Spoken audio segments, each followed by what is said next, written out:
Pada suatu malam, sebuah keluarga bahagia sedang piknik menikmati akhir pekan mereka. Tiba-tiba saja, di tengah kebahagiaan itu, terdengar dentuman dahsyat dari langit, diikuti dengan jatuhnya pesawat tempur. Jack Kincaid, sang kepala keluarga, bergegas menuju ke lokasi jatuhnya pesawat. Sebenarnya, istri Jack, yaitu Lily, tidak setuju dengan ide tersebut, namun Jack bersikeras karena kota terdekat berjarak 1 jam dari lokasi mereka. Tak lama kemudian, Jack bertemu dengan Kapten Irons, seorang pilot angkatan udara. Pria itu menjelaskan bahwa pesawatnya telah menabrak Unidentified Flying Object atau UFO, sehingga kedua-duanya mendarat darurat. Mendadak, benda bercahaya keluar dari UFO, memindai planet, lalu memindai Irons dan Jack untuk dicocokkan dengan sesuatu yang disebut Guardian. Akhirnya benda itu memilih Jack, lalu mode penghancuran diri pun diaktifkan sehingga terjadi ledakan gelombang yang membuat Irons terpental. Sedangkan Jack ada semacam perisai yang melindungi tubuhnya. Apa yang sebenarnya terjadi?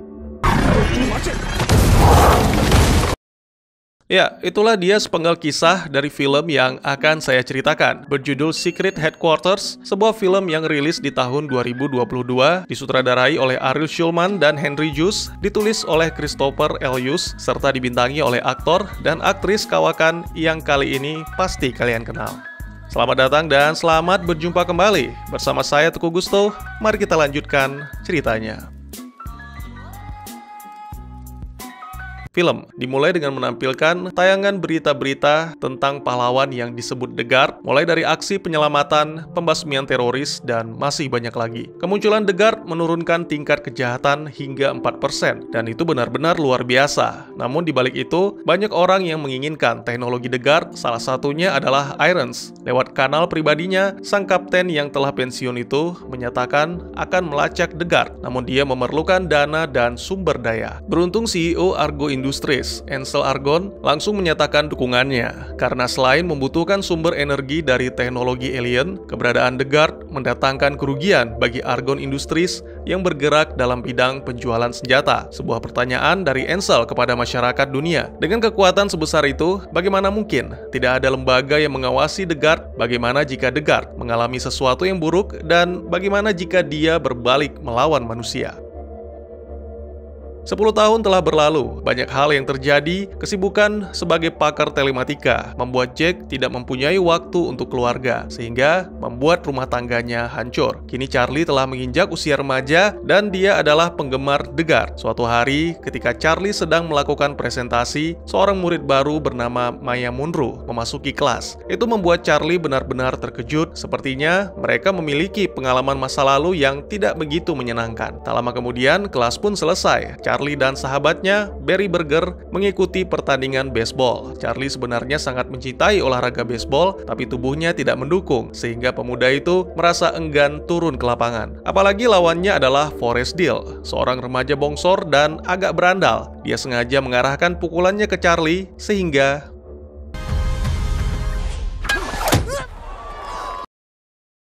kesal, sedih, dan memalukan. Ditambah lagi Lizzie merekam peristiwa itu dan mengunggahnya ke sosial media. Charlie merasa kehidupan remajanya mulai hancur dan dia membutuhkan semangat baru dari sang ayah. Kebetulan malam itu adalah jadwal menginap di rumah ayah. Energi Charlie seperti terisi kembali. Semuanya terasa menyenangkan sampai akhirnya Jack menerima telepon yang ternyata adalah panggilan darurat. Jack harus berada di luar kota, tapi dia berjanji akan ada ketika ulang tahun Charlie.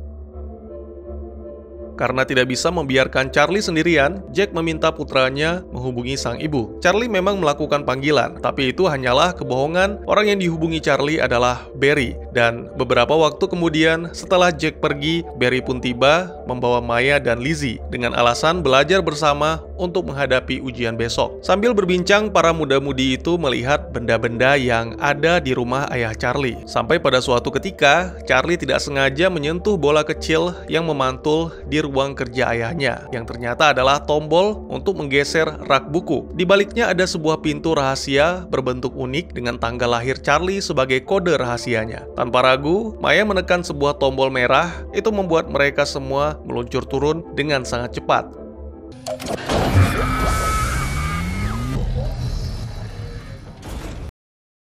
Ternyata di bawah sana ada ruangan yang luas dengan sistem yang canggih. Terdapat banyak prototipe di sekeliling ruangan dan sebuah ucapan selamat datang di markas dari AI. Sangat mengejutkan ketika memeriksa salah satu komputer, Charlie dan teman-teman menemukan semua laporan misi The Guard. Ini berarti ayah Charlie adalah The Guard. Namun Charlie sendiri masih menyangkal karena ayahnya sangat payah dan bekerja pada The Guard sepertinya lebih masuk akal. Sementara itu di gedung Argo Tactical, Kapten Irons masih terus berusaha melacak sumber energi yang dipancarkan The Guard. Hari itu mereka mendapat kunjungan dari Ansel. Dia mengomeli semua orang, terutama Irons, yang sampai saat ini masih belum berhasil. Ansel sudah tidak bisa menunggu lagi, karena tidak hanya dana, tapi juga sudah banyak tenaga dan waktu yang terbuang. Akhirnya, Irons dan anak buahnya diberikan waktu beberapa hari lagi. Jika masih gagal, maka Irons diminta untuk mencari donatur lain. Kembali ke Charlie dan teman-temannya, mereka mulai menjelajah markas dan menemukan mesin-mesin canggih. Salah satunya adalah 3D printer. Mesin itu digunakan untuk membangun markas, peralatan, dan senjata, seperti jetpack, tongkat magnet, gelang super, jaket perisai, serta portal ajaib. Selain itu, Charlie juga menemukan foto-foto keluarga ketika ayah ibunya masih bersama, dan juga gelas hasil karya seni yang dibuat Charlie untuk sang ayah. Melihat Charlie yang memecahkan gelas, Maya berpikir mungkin ini saatnya bagi mereka untuk pergi. Lagi pula, besok ada ujian yang menanti dan mereka belum menyentuh buku sama sekali. Namun Maya mengatakan tidak perlu khawatir karena dia memiliki ide yang cukup gila.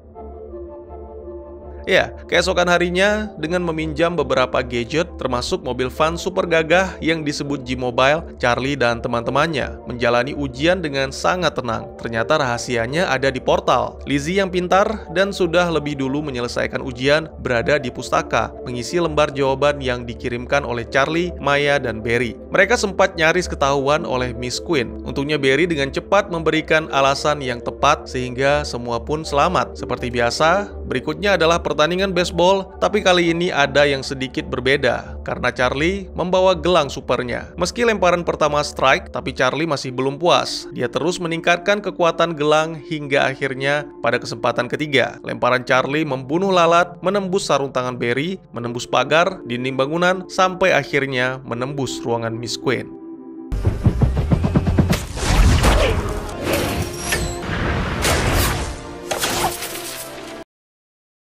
Sebelum kembali ke rumah sang ayah, mereka masih bermain-main dengan G-Mobile. Hingga tanpa sadar, energi yang dipancarkan mobil itu dilacak oleh kelompok Argo. Melaju dengan kecepatan tinggi, membuat Charlie dan teman-teman dikejar oleh polisi. Beruntung, G-Mobile juga memiliki senjata untuk melarikan diri, seperti bom asap dan gelombang elektromagnetik yang digunakan untuk memindahkan mobil-mobil yang ada di dekatnya. Tak lama kemudian, kelompok Charlie tiba di rumah Jack. Kini mereka semakin mahir menggunakan gadget, Barry dengan tongkat magnetnya, Lizzie dengan jetpack, dan yang paling keren adalah Maya. Gadis itu bisa memanfaatkan perisainya dengan baik. Hari itu adalah hari ulang tahun Charlie. Maya menghadiahkannya gelas pecah yang telah disatukan kembali. Charlie membicarakan tentang ayahnya, yang mana masih sulit untuk membayangkan bahwa dia adalah The Guard. Tapi jika itu benar, Charlie mengaku sangat kecewa karena sang ayah menyembunyikannya selama ini. Perbincangan tersebut membuat mereka kembali terkenang akan masa lalu, di mana kala itu Charlie mengatakan bahwa Maya bau mulut, dan itu memang membuat Maya sangat malu. Namun alasannya pindah sekolah ke luar negeri karena sang ibu dipindah tugaskan. Tiba-tiba saja terdengar suara lift yang menandakan ada yang datang. Charlie dan Maya langsung menghampiri Barry. Menurut Maya, jika dilihat dari senjata yang digunakan, kelompok itu adalah pasukan militer. Mereka bisa saja bersembunyi, sampai dengan ayah Charlie kembali lalu menghajar si penyusup. Tapi bagaimana dengan Lizzie? Gadis itu masih berada di atas karena ingin menghubungi orang tuanya. Satu-satunya cara adalah keluar dari markas dan melarikan diri. Tentunya bukan lewat lift, melainkan lewat jalur keluar G-Mobile. Para penyusup tidak lain dan tidak bukan adalah kelompok Argon yang dipimpin oleh Irons, beranggotakan Wisconsin, Hawaii, Jersey, dan Virginia. Dicabutnya benda bola sumber energi memunculkan notifikasi pada komputer, sehingga Irons mengetahui bahwa ada orang lain di rumah itu dan memutuskan untuk menutup semua pintu. Sementara itu, Lizzie benar-benar terkejut ketika mengetahui ada orang yang menyusup ke dalam rumah. Ternyata Ansel Argon juga telah berada di sana. Setelah mengetahui bahwa sistem keamanan dan komunikasi telah dilumpuhkan, dia langsung memerintahkan Jersey untuk membunuh Hawaii. kill adults all the time. Yeah, exactly. Lizzie pun tertangkap, tapi dia tidak rela dibunuh karena kecantikan dan kehidupannya yang terlalu berharga. Bahkan ketika teman kencannya yaitu Big Mac datang, Lizzie juga menakut-nakuti Ansel dan Jersey dengan mengatakan bahwa orang tua Big Mac adalah pengacara. Siapa pula yang mau mendengar omong kosong dari seorang gadis remaja? Big Mac langsung diseret, lalu mereka pun dipaksa mengatakan tentang Charlie dan teman-teman yang berada di markas bawah tanah. Kembali ke Charlie, ketika memegang bola energi, tiba-tiba saja dia mendapat penglihatan tentang kejadian di masa depan, di mana terjadi perang yang menghancurkan dunia dan memusnahkan manusia. Pada awalnya mereka sepakat tidak akan menyerahkan benda itu kepada penjahat, namun mendadak Barry berubah pikiran setelah mengetahui saudaranya Big Mac ditawan. Terjadi perdebatan hingga nyaris adu jotos di antara Charlie dan Barry. Karena Maya lebih memihak kepada Charlie, akhirnya Barry menyerah dan memutuskan untuk mendatangi para penjahat. Sementara Irons dan anak buahnya memasang bom, Charlie dan Maya secara diam-diam mencuri alat-alat canggih untuk melakukan perlawanan. Tiba-tiba saja, Barry kembali membawa Ansel. Sebelumnya mereka tidak sengaja bertemu, Barry yang terkejut tanpa sadar melempar kursi ke arah Ansel dengan tongkat magnetnya. Banyak hal yang dijelaskan oleh Ansel, mulai tentang bola energi, niat baiknya yang ingin menggunakan benda itu demi kepentingan orang banyak, sampai The Guard yang terus mengabaikan niat baik tersebut. Menurut Ansel, Charlie bisa menjadi seorang pahlawan dan membuat Maya terkesan. Pemuda itu hanya perlu menyerahkan bola energi kepadanya. The Guard sendiri saat ini sedang berada di wilayah Jepang. Dan ya, dia adalah Jake Kincaid. Pria itu menghubungi Lily, mengabarkan tentang rencananya yang gagal untuk memberitahukan identitas The Guard sebenarnya kepada Charlie. Jake sangat terkejut ketika mengetahui bahwa Charlie tidak bersama Lily. Ditambah lagi, kondisi rumahnya yang terlihat kacau dengan seorang pria yang tergeletak tak bernyawa. Akhirnya, karena merasa khawatir, Jake langsung meluncur ke rumah dengan kecepatan penuh. Kembali ke markas rahasia, karena telah berhasil menangkap bos Argon, Charlie menawarkan pertukaran. Dia akan menyerahkan Ansel dan bola energi atau yang mereka sebut The Source, asalkan dirinya dan seluruh teman-temannya dibebaskan. Tanpa menunggu berlama-lama, Ansel langsung memerintahkan Irons untuk melepaskan Lizzie dan Big Mac. Tapi, setelah The Source didapatkan, secara licik Ansel mengubah perintahnya menjadi mengurung para remaja agar meledak bersama markas rahasia. Untungnya Charlie tak kalah licik. The Source yang diberikan kepada Ansel adalah palsu. Lalu, para remaja pun mengaktifkan pemadaman darurat dan langsung melarikan diri. Ansel benar-benar marah sehingga memerintahkan anak buahnya untuk melakukan segala cara demi mendapatkan The Source, termasuk melempar grenade. Lagi-lagi, Maya menjadi penyelamat dengan jaket perisainya. Namun sangat disayangkan, The Source yang dipegang Charlie terlepas sehingga jatuh ke tangan Jersey. Mungkin teman-temannya berpikir bahwa mereka telah bebas, tapi tidak dengan Charlie. Dia tidak akan kemana-mana tanpa merebut kembali The Source milik sang ayah. Perlawanan pun dilakukan. Charlie dan teman-teman langsung menyerang dengan menggunakan gadget super canggih, ditambah kerjasama yang apik. 5 remaja itu membuat kelompok Argon kerepotan dan akhirnya berhasil merebut kembali The Source.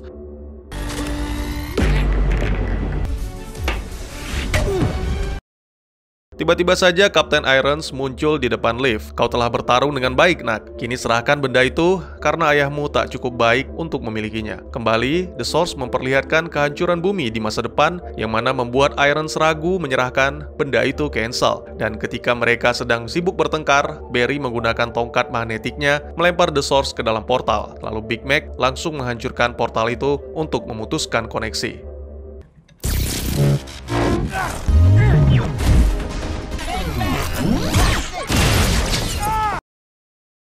Tak lama kemudian, mereka semua dikagetkan dengan kedatangan Jack. Dia mengaku sebagai staf yang memelihara sistem keamanan dengan segala keluhan yang sering diutarakan para budak korporat. Walaupun demikian, Ansel tetap memerintahkan anak buahnya untuk memeriksa Jack, apalagi tas pinggang ala rentenir dengan lampu LED yang begitu mencurigakan. Lihat, ini hanya tas biasa dengan sebuah permen karet di dalamnya. Tiba-tiba saja, seluruh lengan Jack dilapisi dengan armor, lalu dia menembakkan gelombang energi ke arah anak buah Ansel dan mengeluarkan perisai untuk melindungi para remaja. Sebenarnya banyak yang ingin dijelaskan Jack kepada Charlie, namun yang terpenting, Jack mengaku bahwa dirinya adalah The Guard. Saat ini Jack membutuhkan The Source untuk mengisi daya baju zirahnya, dan pria itu cukup lega karena Charlie tidak menyerahkan bola energi kepada orang-orang yang tidak bertanggung jawab seperti Ansel Argott. Mereka pun bergegas menuju ke lokasi The Source, yang mana kini benda itu berada di sekolah setelah dipindahkan dengan portal ajaib. Sebuah tembakan mengenai bahu Jack, ternyata itu adalah Ansel yang telah merebut armor kedua The Guard.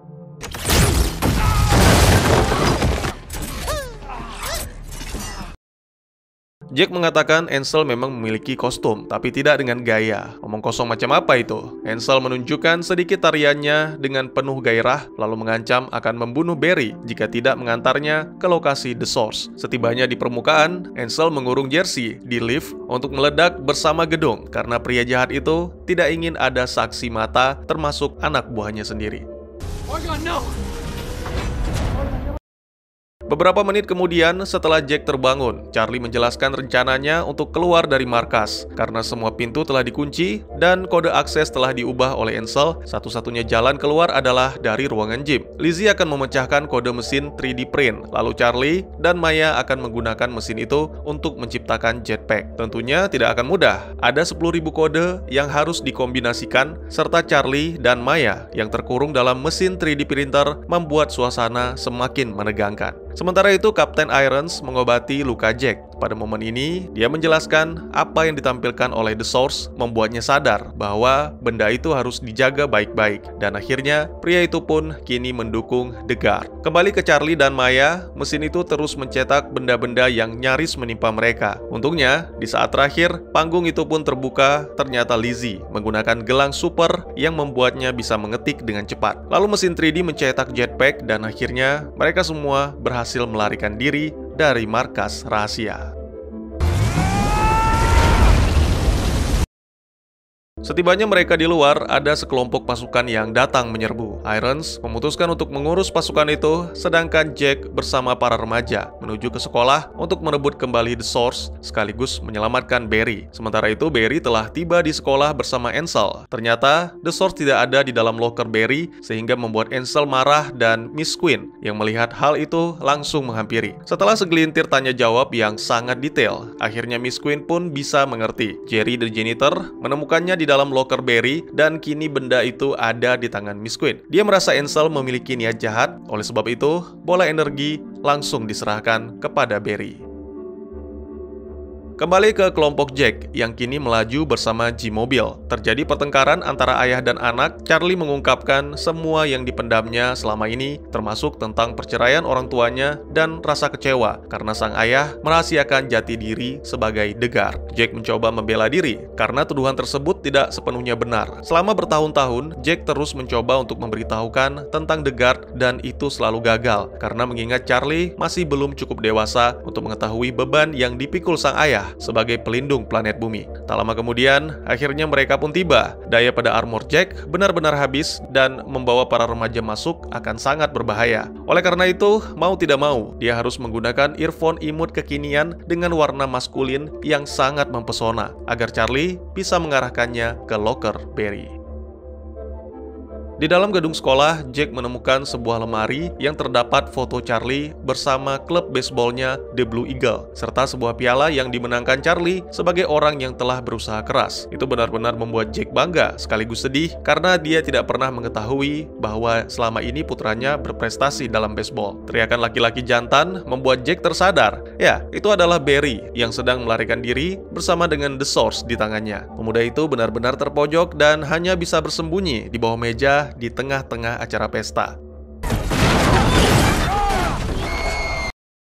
Untungnya Jack juga telah tiba di sana. Pria itu langsung melempar bola ke arah Ansel demi mengamankan Barry. Namun, seperti yang kita tahu, saat ini Ansel sedang menggunakan salah satu armor The Guard, yang mana akan meningkatkan kekuatan serta kecepatan. Maka sudah bisa dipastikan itu membuat jagoan kita tak mungkin mampu mengalahkan Ansel. Jack yang kehilangan kontak karena earphone imut kekiniannya rusak membuat Charlie khawatir. Sang ayah memang melarang Charlie untuk meninggalkan mobil, oleh karena itu dia bergeser ke kursi kemudi, lalu membawa G-Mobil masuk ke dalam arena pertarungan untuk membuat pengalihan.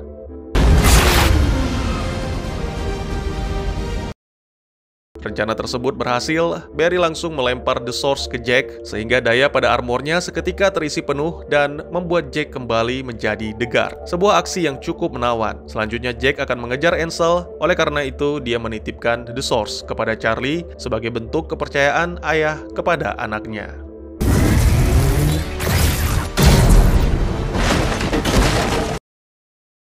Kini keadaan menjadi berbalik. Ansel dihajar habis-habisan sampai-sampai tak mampu memberikan perlawanan.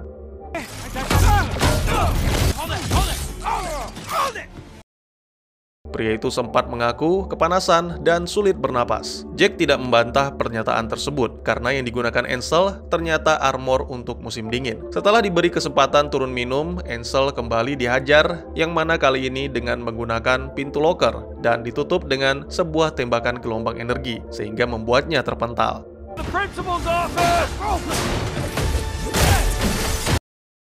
Ternyata, secara diam-diam Ansel juga telah mengumpulkan energi. Ketika Jack lengah, dia langsung menembakkannya lalu pergi melarikan diri.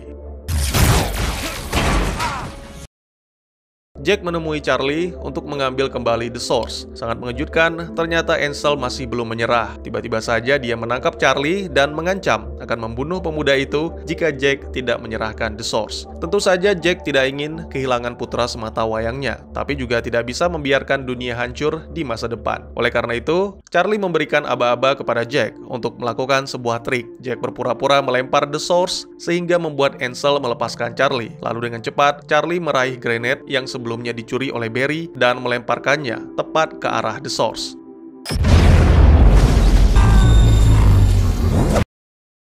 Ledakan grenade membuat The Source mengeluarkan energi yang sangat besar, sehingga membuat Ansel lenyap. Jack sangat bangga karena berkat Charlie, The Source tidak jatuh ke tangan yang salah. Lalu tak lama kemudian, Lily tiba di sana. Wanita itu merasa lega melihat putranya baik-baik saja, dan kini yang terpenting, Charlie telah mengetahui bahwa ayahnya adalah seorang superhero.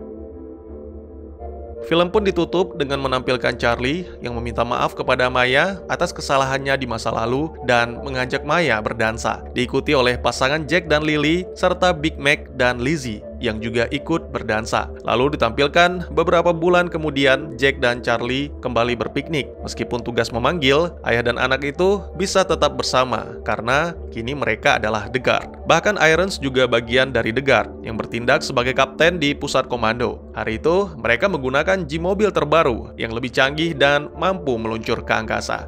Misi apakah yang akan menanti mereka? Dan tamat.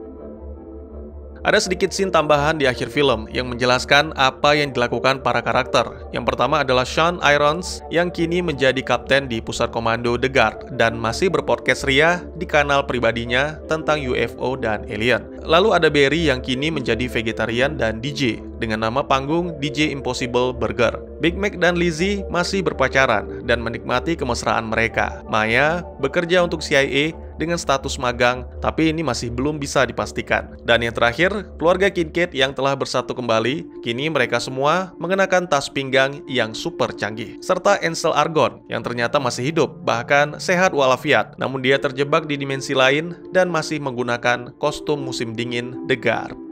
Tak perlu diragukan lagi, Secret Headquarters adalah film yang sangat ramah dan tentunya cocok ditonton bersama keluarga di akhir pekan. Tidak terlalu sadis, tidak terlalu bikin pusing, tapi seru dan menyenangkan. Kecuali adegan dansa ya, saya nggak tahu apakah anak SMP di luar sana telah sampai ke tahap itu. Ceritanya sangat sederhana, inti dari film ini adalah hubungan antara ayah dan anak yang seharusnya bisa menjadi lebih baik jika komunikasi tetap berjalan dan rasa kepercayaan telah dibangun. Film menyajikan sedemikian rupa sehingga jelas bahwa konflik ini yang perlu diperbaiki sebelum jagoannya menyelamatkan dunia. Visual efeknya mungkin tidak seindah MCU, tapi jelas terlihat para kru telah berusaha melakukan pekerjaannya dengan baik. Menurut saya, cukup menghibur untuk sekelas film keluarga. Degard menggunakan kekuatannya untuk melakukan banyak hal baik yang berimbas pada turunnya angka kejahatan dan perang. Tapi meskipun begitu, pada kenyataannya ada saja orang-orang yang dirugikan, seperti salah satunya Ansel Argon yang masa depan bisnisnya bergantung pada penjualan senjata. Ketika Irons mencoba melacak Degard untuk mendapatkan rahasia teknologi dan sumber energi, Ansel langsung setuju untuk memberikan dukungan. Tujuannya tidak lain dan tidak bukan adalah untuk menciptakan senjata baru yang nantinya dia akan mendapatkan keuntungan dari sana. Selain itu, Ansel juga ingin menyingkirkan Degard agar dunia bisa kembali seperti semula dan Ansel akan terus menjadi kaya raya. Simpelnya nih, dia mengambil keuntungan perang dengan cara menjual senjata untuk kedua belah pihak yang berselisih. Di sisi lain, Irons juga menginginkan sumber energi bukan untuk dirinya sendiri, tapi untuk memajukan dunia dan kehidupan manusia. Karena terus diabaikan, Irons menganggap Degard adalah orang yang egois karena menggunakan sumber energi tak terbatas itu untuk memainkan peran sebagai superhero. Namun belakangan Irons menyadari bahwa Argon memiliki tujuan busuk dan Degard sendiri tidak seburuk yang dikira. Saya pikir Degard hanya menunggu kesiapan manusia, barulah dia akan berbagi energi itu dengan mereka. Ledakan di akhir film tidak terlalu mempengaruhi The Source, tapi cukup membuat Argon terlempar ke dimensi lain, di mana dia tidak bisa kembali lagi. Saya tidak yakin apakah cuma perasaan saya saja, tapi jika diperhatikan, sepertinya tempat itu dibangun oleh The Source. Perhatikan bentuk heksagonalnya, seperti yang dicetak oleh mesin 3D di markas rahasia. Selain itu, saya pikir The Source ini memiliki pikirannya sendiri. Saat ditemukan, Charlie dan teman-temannya terus bekerja membangun markas meskipun Jack tidak ada di sana. Asal-usulnya masih tidak diketahui dan tidak ada yang tahu seberapa kuat energi yang dihasilkannya. Tapi ya mungkin saja tempat Ansel berada adalah semacam penjara yang diciptakan The Source. Lalu jika diperhatikan, Wisconsin dan Virginia juga lenyap setelah terkena tembakan energi yang mungkin juga dikirimkan ke dimensi penjara. Ya mungkin segitu dulu teman-teman, saya bukan orang pintar atau sok tahu. Silakan jika teman-teman punya pendapat sendiri atau jika ada pertanyaan dan ingin berdiskusi, bisa langsung tuliskan di kolom komentar. Dan juga jika teman-teman ada film lain yang ingin kita bahas, juga bisa tuliskan di kolom komentar atau silakan DM ke Instagram saya di @tekugusto. Insya Allah pasti akan saya baca. Mari kita jadikan kolom komentar sebagai sarana penambah wawasan dan menciptakan jalinan persaudaraan, bukannya malah menjadikannya sebagai tempat pembulian sehingga menciptakan permusuhan.